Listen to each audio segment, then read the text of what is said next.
नमस्कार दोस्तों, मैं हाजिर हूं झारखंड के प्रमुख समाचार पत्रों में छपी झारखंड के 24 जिलों की चुनिंदा बड़ी खबरों के साथ।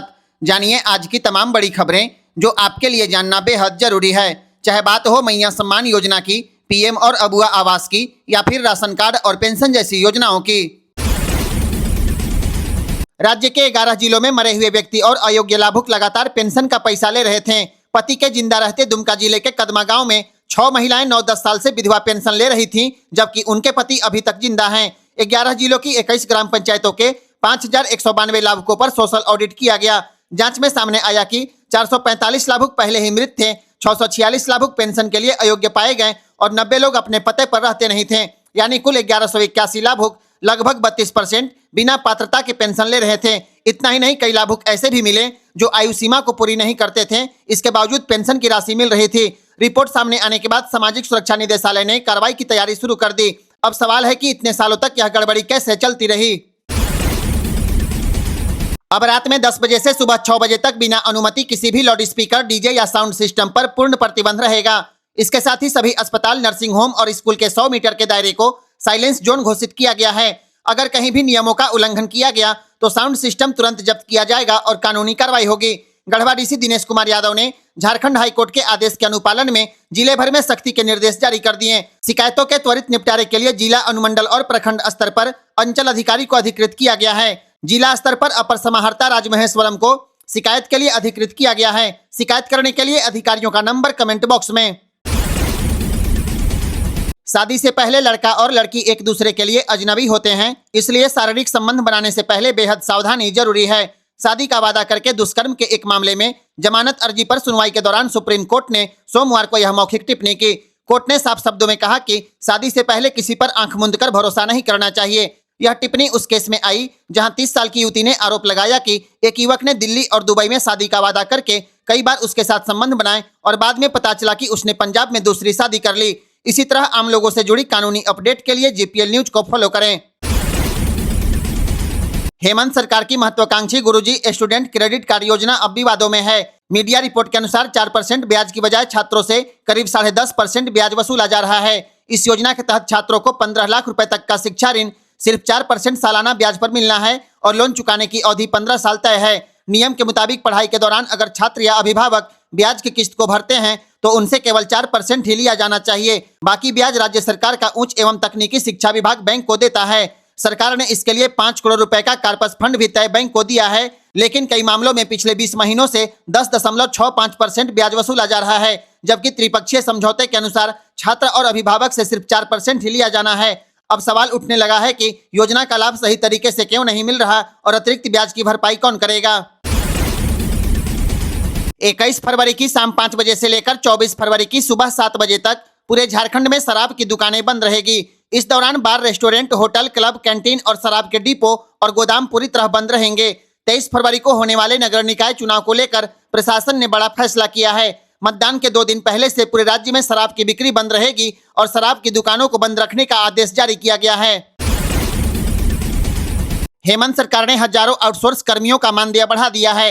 वित्त विभाग ने 17 फरवरी को अधिसूचना जारी करके करीब 35 तरह के आउटसोर्स पदों के मानदेय में बढ़ोतरी कर दी। इसमें multitasking staff, driver, cook, electrician, computer operator, data entry operator, office assistant जैसे कई पद शामिल हैं। सरकार के फैसले के मुताबिक कर्मियों के वेतन में प्रत्येक महीने 4,000 से लेकर 15,000 रुपए तक की बढ़ोतरी की गई है। उदाहरण के तौर पर अब कंप्यूटर ऑपरेटर को प्रत्येक महीने 21,951 रुपए कैश इन हैंड मिलेंगे। इसके साथ ही सरकार ने आउटसोर्स कंपनियों का कमीशन, पीएफ, इंश्योरेंस, जीएसटी सब कुछ अलग अलग तय कर दिया है ताकि भुगतान में कोई गड़बड़ी न हो। अब प्रत्येक पद के लिए योग्यता और अनुभव भी निर्धारित कर दिया गया। इस फैसले से राज्य भर के हजारों आउटसोर्स कर्मियों को सीधा फायदा मिलेगा।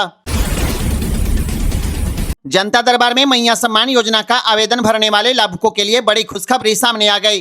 राज्य सरकार ने जनता दरबार में ऑनलाइन या ऑफलाइन जमा किए गए आवेदन की भी जांच कराने का फैसला लिया है। मैया सम्मान से जुड़े आधिकारिक सूत्रों से मिली जानकारी के अनुसार राज्य निदेशालय ने जनता दरबार में जमा किए गए मैया सम्मान योजना के आवेदन का डाटा सभी जिलों से मांगा है। ऐसे में संभावना बढ़ गई है कि इन आवेदनों की भी जांच करके योग्य लाभुकों को मैया सम्मान योजना से जोड़ा जाएगा।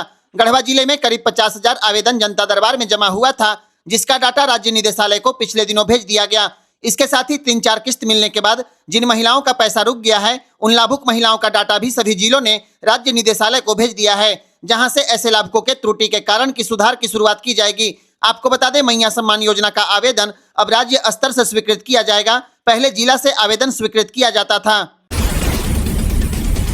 झारखंड के राशन लाभुकों को नमक और चना दाल दिया जाएगा। लंबे इंतजार के बाद दाल और नमक अब राशन गोदामों तक पहुंच गया है, लेकिन यह सप्लाई पिछले साल के बैकलॉग को पूरा करने के लिए है। यानी कार्ड धारक को अब जाकर अप्रैल 2025 का नमक और जुलाई 2025 की चना दाल दी जाएगी, जो असल में पिछले साल मिल जानी चाहिए थी। इस देरी की वजह से गरीब परिवारों को मजबूरी में बाजार से महंगी दाल और नमक खरीदना पड़ा। दूसरी ओर गरीब की थाली से चीनी अब भी गायब है। करीब 13 महीने से 8,92,000 परिवारों को चीनी नहीं मिल पाया। चीनी आपूर्ति का टेंडर अभी तक फाइनल नहीं हो पाया है। विभाग को सिर्फ सिंगल टेंडर मिला है, जिस पर अब तक कोई अंतिम फैसला नहीं लिया गया। सरकारी आंकड़े बताते हैं कि राशन वितरण व्यवस्था करीब 1 साल पीछे चल रही है। अब सवाल यही है कि गरीबों को पूरा राशन कब मिलेगा।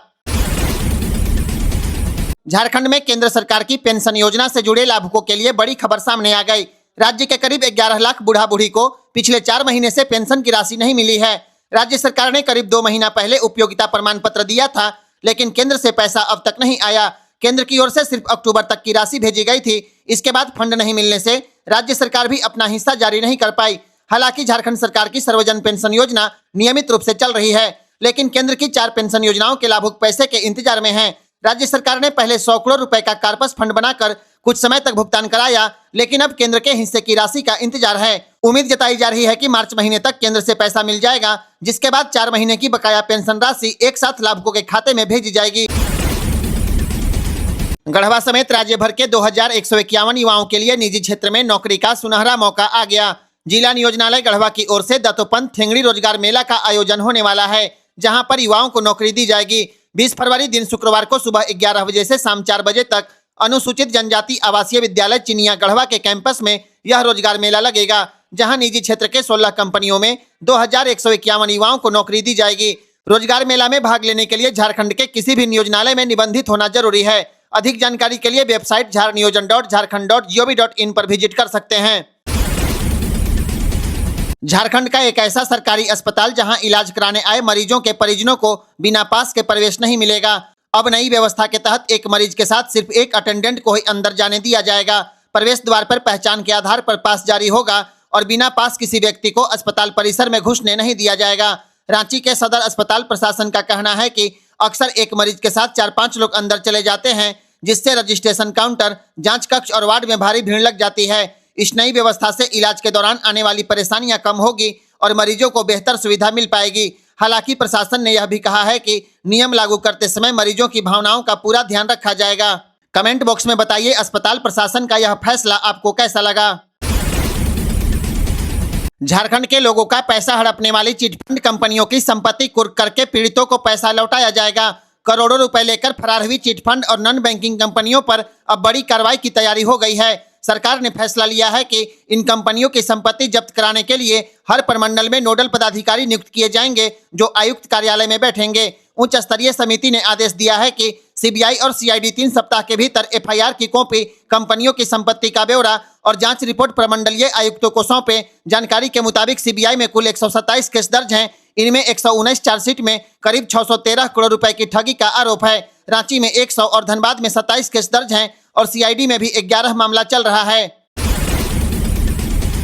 स्वास्थ्य मंत्री इरफान अंसारी ने राज्य के सभी जिलों में 745 अबुआ दवाखाना खोलने को मंजूरी दे दी है। अब इसे कैबिनेट की अगली बैठक में रखा जाएगा। कैबिनेट से हरी झंडी मिलने के बाद काम शुरू हो जाएगा। इन अबुआ दवाखाना में मरीजों को पूरी तरह मुफ्त दवा मिलेगी। खास बात यह है कि एक ही छत के नीचे एलोपैथिक, आयुर्वेदिक और होम्योपैथी और यूनानी चारों तरह की दवाएं उपलब्ध होगी। यह दवाखाना स्वास्थ्य उपकेंद्र और आयुष्मान आरोग्य मंदिर में खोले जाएंगे, ताकि गांव के लोगों को दूर शहर नहीं जाना पड़े। इस योजना की शुरुआत में करीब 37 करोड़ 45 लाख रुपए खर्च किए जाएंगे और प्रत्येक साल लगभग 7 करोड़ 45 लाख रुपए की लागत आएगी। रांची के रिम्स में अब हाई डिप्रेशन और डिमेंशिया के मरीजों को नया और सुरक्षित इलाज मिलने लगा है। साइकेट्री विभाग में TDCS मशीन लाई गई है, जिससे हल्का माइक्रो करंट दिया जाता है और मरीज को राहत मिल जाती है। पहले ऐसे मरीजों का इलाज शॉक थेरेपी यानी ECT से होता था, जिसमें बेहोशी दी जाती थी और कई बार दौरे भी पड़ते थे। हालांकि TDCS एक नॉन इन्वेजिव तकनीक है। इसमें न बेहोशी की जरूरत, न भर्ती होने की। इलाज OPD में होता है और मरीज उसी दिन घर लौट जाता है। डॉक्टरों के अनुसार रिम्स में 40 से 45 मानसिक रोगी आते हैं, जिसमें 6 से ज्यादा हाई डिप्रेशन और डिमेंशिया के मरीज होते हैं। अब इन सभी को TDCS से फायदा मिल रहा है। गढ़वा के एक मरीज की हालत सुधर गई। 20 साल बाद मिले इस मरीज को TDCS देने पर वह अब लोगों को पहचानने लगा है और खुद खाना पीना भी करने लगा। अगर आप प्रधानमंत्री ऑफिस को शिकायत करना चाहते हैं तो प्रधानमंत्री कार्यालय का पता बदल गया है।